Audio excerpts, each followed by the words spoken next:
Right.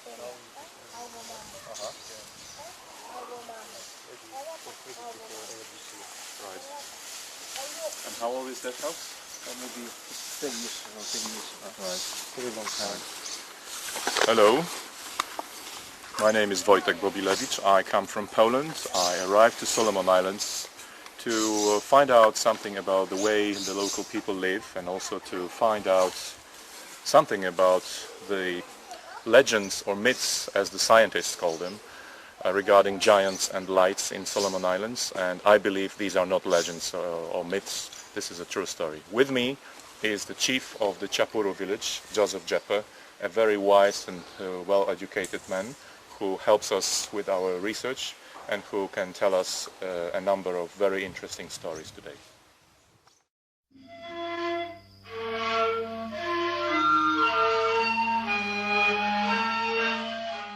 Joseph, here we are in this very nice village of Chapuru, and I know you are the chief of this village and you told us a lot of exciting stories. So we are first of all interested in your ancestors, because you told us you had ancestors back in the times when there was headhunting here and cannibalism. Could you tell us a few words about that? Yes, exactly. For my history, I'm originally from Tangrare, and there is a tribal war in the late 17th and 16th centuries. My great-grandmothers had moved from that place to these areas, and they live here with a lot of our warriors. And later on, some of our people come and collect my mother's bag. Then we live there. And during also on that time, during that the tribal war, they also killed my great-grandfather, which is he's the original leader of our home there, back at Tangrare. Then, yes, they killed him. They put him on top. He stood on top of a stone. Then later these warriors, that is, I believe, is at the end of the 18th century. That is during the time when the Australian government have set back all these people that work in those plantations during that time. And then because of these warriors have jealousy to him, that because he's a great warrior, and they collected all these warriors from that part of the island. And with them there is a kind of gun which is the British always used it before, even Australia. They put the bullets in front of it and they strike it to make it stronger.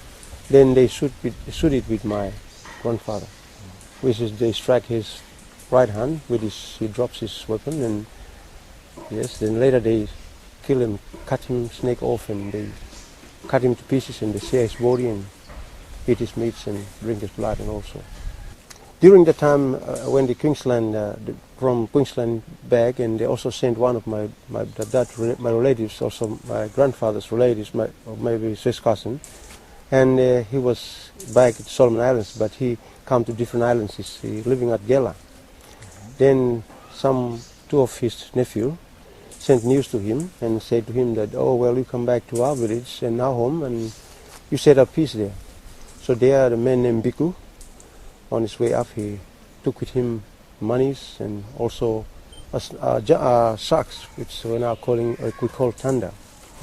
Then that tanda lead him back to set peace in our area. And from the time there is no tribal war until now.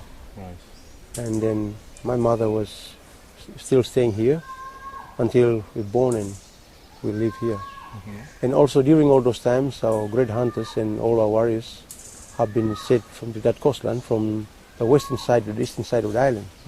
Whereas one of my great-grandfather, really great-grandfather, is on his way to the Sali areas, where he lives until he comes to that Verabau area.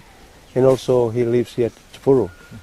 And he also built the shrine up in the mountains that we have seen. And by his name is Chipuna.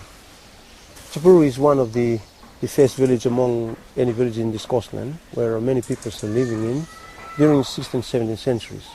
And then what actually happened, these people from Chapuru village moved from every villages in this area, like from Tanasari, Takaboro areas, eastern side, and some people moved western side of the island. They're also from Chapuru. But what actually happened in Chapuru, there is some the tribal wars have been happened before, and even a giant have struck this village also, and the people have died in other sicknesses. So now we start to come up again, regroup again to come back to this village and to set up this village. That is why we have left with few new families here.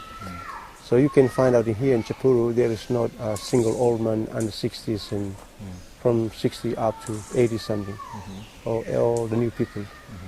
And right, we got water supplies from the ministry. Have supplied us some water supplies. We have two supplies here. And for us here in the next village, like we in the upper bush here, we use some temporary pipes. We built our dams in cement, but we made it temporarily. And then the big village, they use the pipe been supplied by the ministry responsible for water authorities. And then also we use, in terms of light and all those, some of our houses use a lantern. And for nowadays, we use solar panels. Some of the houses use solar panels. And even generators also. Whereas Chapuru is also a mixed people village, like the people from the other island, like especially Savo, and also Gela. And some Polynesian people also came in here, and then they stayed here, married to our people here, and then we're mixed people. And also in terms of Christianity, we also mix in religions. Some of other denominations within Christianity are also with us here. It's maybe in 10 years' time, we do believe that this village will be a big village. Right. When these little children grows up, and maybe this village will be a big village.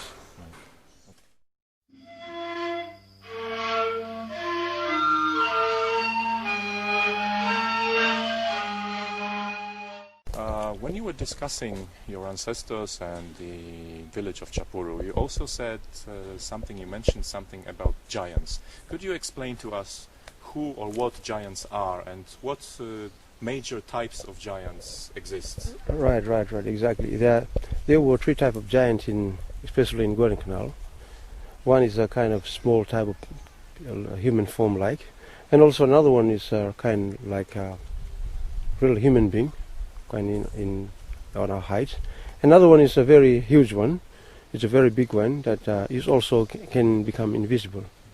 So those three types of giants are living right in Guadalcanal. Well, to describe them is to me is simply like the gorilla face and bodies, and with a type of powerful type of the gorillas, and because they are very strong type of let's call them animals, something, or homoid or whatsoever. They can carry even very heavy logs and break down the trees and all those things like that. Even the humans, they can carry humans with their bare hands and carry them to the mountains, those very steepy mountains. They are not so too intelligent because what actually happened to them is they only have two mindsets. One is to think about what to eat, another one is to have sex, to reproduce, that's all. And then they are not really friendly, and that's the way they think. In Guadalcanal, the giant is really exist, and it's really living in caves under the Mount Tuve, which is the topest point here in the Guadalcanal, the highest peak in Guadalcanal. Whereas in many coastline in the eastern side of the island, they have the tunnel entrance to that place, which is easily we can see them, the tunnel.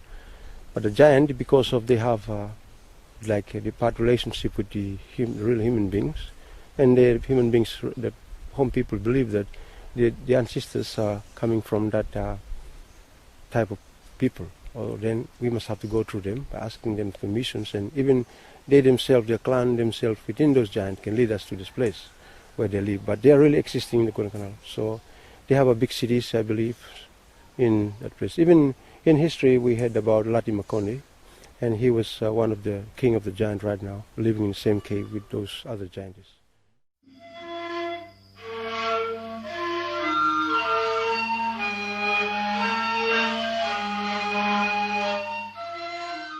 Okay, Joseph, I have some more questions concerning these very strange things, because everybody needs to admit that stories about giants are very hard to believe, because in Europe, in other Western countries, people say it's only legends or myths. But I heard that giants are actually not the only mystery of Solomon Islands, Right. and that over here in this area, and even over Chapuro and in the sea nearby, people sometimes see kind of strange lights. Can you tell us a few words about those lights? What they are, what do you think, and when you can see them and where? Right. Good. Yes, the light is, we see the light very often. Like the light is always appearing in the same place, and the same time at night, and also it flows the same directions every time we saw it. And it exactly comes out from the horizons, in the same directions out here. If you go to the beach at Chapuro, and there is a point at Chapuro here, and they always visit it, you know the place. So they are somewhere over there? Right, near the beach there. Okay. Or if it's for a good view, we can climb up the tip of the hill there, and just near the sea, and we just can see it during the night. But most of the time it can fly, we can show it during the very dark night. And the dark nights during not morning, and then you see it flies from the same place. But it always comes that these things, since we come to grow, we also saw it. But something really surprising us is because it flies there same direction every time. And we also had, some of our boys here, some of our village fishermen, also have seen it, and they feel its lights that it strikes them. When it saw, then he hover upon them, then they feel such light, very hot, the heat of the light, very hot. So some of these boys here drop themselves in the water, so they hide themselves under the canoe. And also the same incident of that light happens to one of our relatives, and even been admitted to the hospital. And also similar incident happened to one of our friends too, been swimming in the pool up on the mountains. We believe that is Mount Dragon, we call it Dragon. And then that lights come, and it comes like not the light, but it comes like an moving object. It's an object hovering him, and he dives under the water, and then later he comes out and you see nothing. So that is, we call it mysteries, because we do see it every 2 nights. We don't really, I cannot really tell what exactly can be, because many people of the Solomon Island think about the spirit. And then we have a question ourselves, because if it is spirit, why did it signals, give an SOS something under it? And it have a hit when it shines upon the people. And also, many people are missing in the past years, we understand, when we remembered. So we don't blame that the light did it, but we have to, we think about it. So here at Chapuro is a very nice viewpoint of seeing the light, so that you can see clearly how it rises and how it flows into the jungles, to the bottom of those mountains. Like the giant is like an, what we say could be, I could say an animal, I name it animal like, and this light is a different form of things. Even we don't know about it, but we just happen to see it. It's in these oceans flying every 2 nights, and even when we go for a dive or spear fishing, and then even our fishermen, they must have to go to the shore because they are afraid of that light. It seems like Guadalcanal and the Solomon Islands in general is really a place full of mysteries, unsolved, very strange issues and things. And I heard about one more, and I know the island of Makira is especially known, but in Guadalcanal also I heard there are some creatures like they call them Kakamora, or they ascribe many other names to the small people. Can you tell us a few words about those small people? Well, that's a real true story, and it's written down in the history of these islands, because Kakamora is the people of Makira is really well known since the government formed the Solomons as Kakamora, because that type of people is really existing in Makira. And also in Guadalcanal, some incident happened, or the people have been caught, and then they bring them to Honera in the 18th, and sorry, in the 19th, and also the people of the public in Honera saw those type of people. And in Makira, sorry, it's a real story that this place, these people here still exist in Makira. They look like a human being, but they're very small in size. Even if they can go under the houses at night, and they can walk very fast. Those at Makira can go very fast, and they automatically disappear when they move.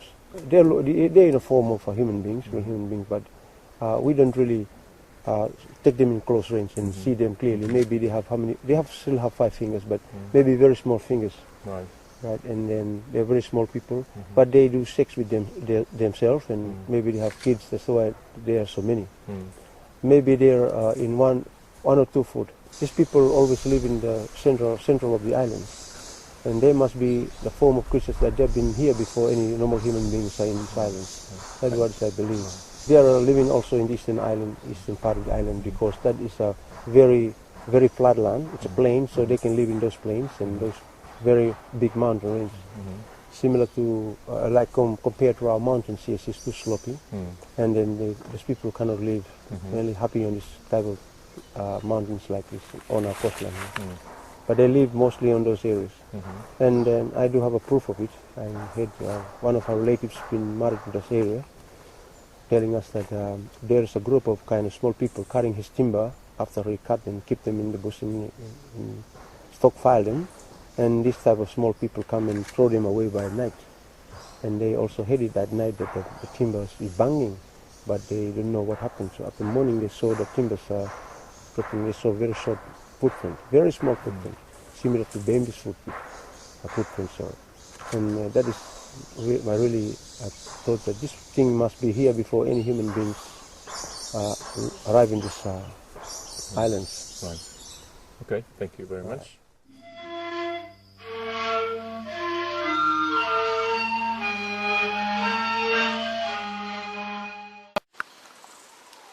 But with me is also Warren Aston, a traveler, a researcher, who, just like me, is interested in all sorts of strange and inexplicable phenomena, and who's very much interested in the culture of Solomon Islands and the unknown phenomena. So Warren, what brings you here to Solomon Islands? The same things. It's a very undeveloped, remote place, least developed in the Pacific, and because of that I think a lot of these things have not been taken seriously. And so it's a fantastic opportunity for us to come and find out more about them. I don't know if definitive answers are possible at this point, but we will try, and at the very least we will come away knowing more than we did. That's what you expect from your visit in Solomon Islands? Yes. Right.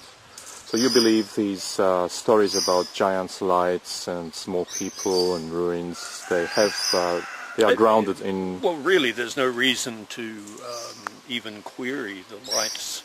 I mean, UFOs are reported worldwide, and there's no reason, in fact there's very good reasons why this would be an attractive operations base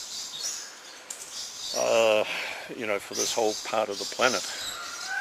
You're in a remote area, very little chance of any disturbance.